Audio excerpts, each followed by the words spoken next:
लालदिव्याच्याकडे बसायचे आहे ही जर सोच तुम्ही निर्माण केली तर त्या सोचनुसार तुमचं काम होईल.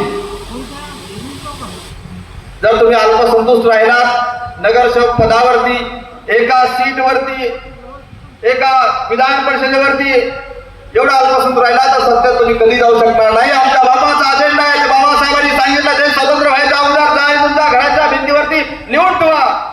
ज्या दिवशी आमच्या घराला भिंती नव्हत्या त्या दिवशी आमच्या बाबाने सांगितलं जाण घराच्या भिंतीवर लिहून ठेवा मला शासनकर्ते जमात बनायचं आहे. ज्या लोकांना सांगितलं शासनकर्ते व्हा ते लोक आज शासनकर्ते बनण्याच्या मार्गावरती कुठे दिसत नाही.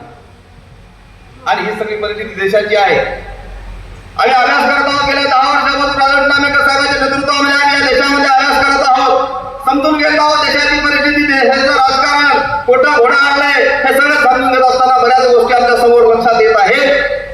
म्हणून आज या समाजाला सत्तेत घेऊन जायचं असेल आज राजन नामेकर साहेबांनी जी राजकीय भूमिका घेतली त्याचं प्रमुख कारण आहे. 2 कारण आहेत प्रमुख. एक कारण आहे या समाजाला जो पीडित समूह आहे जो सत्तेपासून दूर आहे कोसो दूर आहे ज्या समाजाला अजून संवैधानिक हक्क अधिकाराचे बेनिफिट भेटलेले नाहीत अशा समाजाला सत्तेत घेऊन जायचं आहे हा पहिला अजेंडा आहे.